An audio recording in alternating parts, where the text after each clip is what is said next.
Mahabharata is a book where the personification of each quality appears as one character. Please understand, in your life, so many different experiences you go through, so many different parts you carry in your brain. See, one part of your brain is knowledge.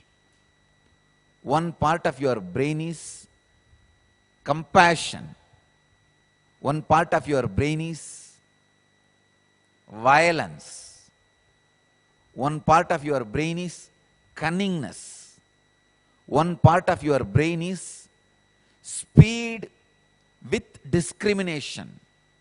One part of your brain is speed without discrimination. One part of your brain is the pure silence. If all these parts are awakened, you are full bloomed, then you are Krishna. Understand, when each part of your brain is actualized to its complete potentiality, it is self-actualization. If all parts, all the non-mechanical parts of your brain is actualized to its full potentiality, it is called self-realization. So each part, non-mechanical part of your brain, actualized in full form, becomes one character in Mahabharata.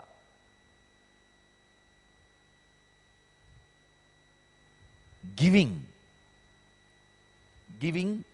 is one dimension, non-mechanical part of your brain.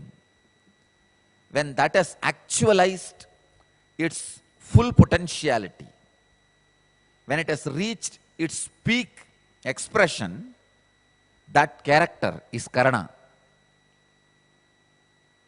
Cunningness, that is also part of your brain, a non-mechanical part of your brain.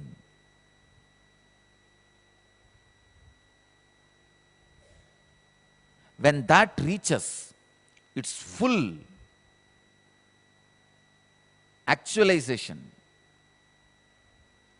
that is Sahuni. Knowledge, the education, when that reaches its full actualization, Drona. So each character is an actualization of certain non-mechanical part of your brain.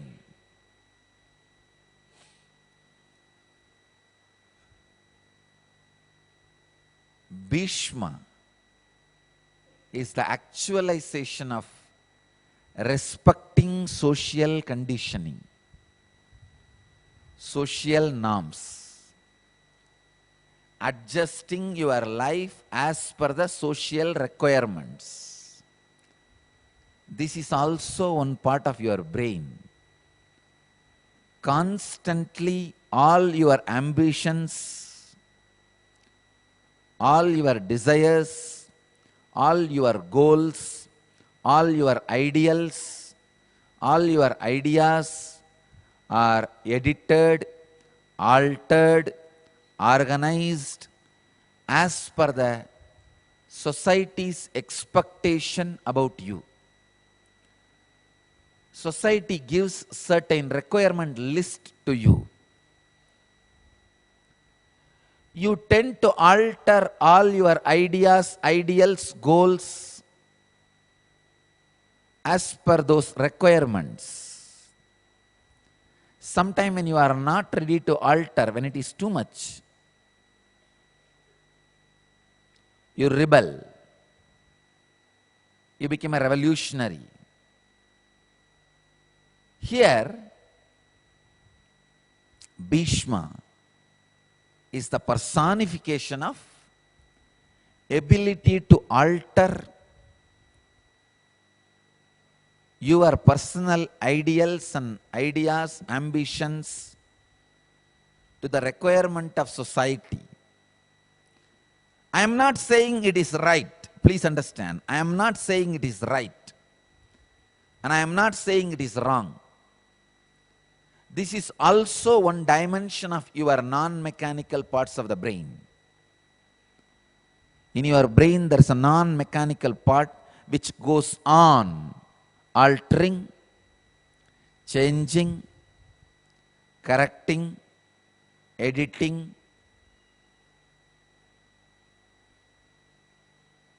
your ideas and ideals as per the requirement of the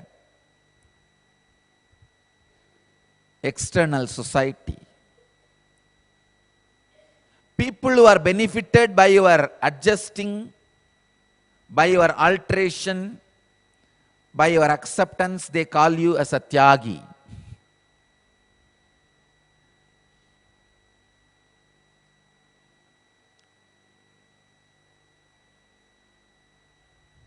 But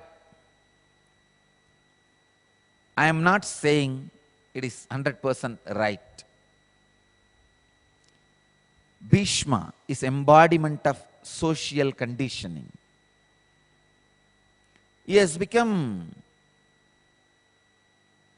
such a character, he does not even have a pain when he alters his requirements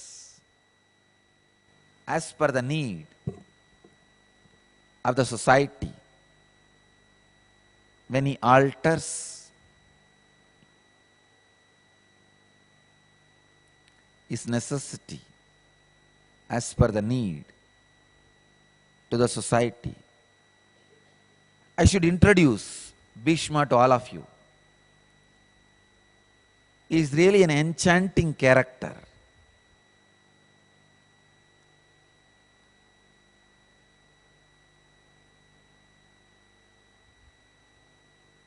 For some people, he can be unimaginable hero.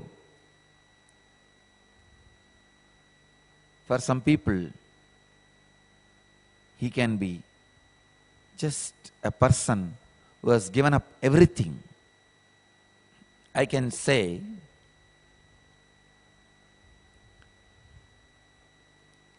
except achieving the enlightenment, yes, all the auspicious things.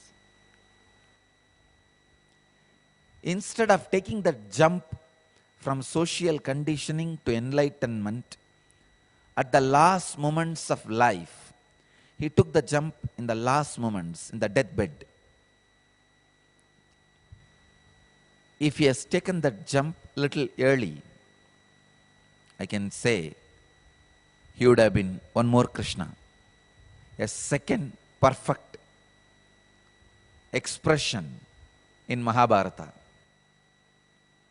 Maybe he sacrificed even his enlightenment to maintain a unique character representing social conditioning. He represents social conditioning. Whatever is expected from you socially, dedication to parents, dedication to the country, dedication to the king, dedication till the end to all the rules and regulations of the war, even while the opposite, the enemies are breaking all the rules and regulations. First time, Krishna is breaking the rule, commitment he made. He will not take up a weapon and fight. He has picked up a wheel, chariot wheel, and trying to kill Bhishma. Bhishma says, "Oh God, if you want to kill me, come on, I am here. He drops all the weapons. And he says, you are a charioteer as on now, in your position. A charioteer is not supposed to take up a weapon and fight, especially when the owner is alive and active.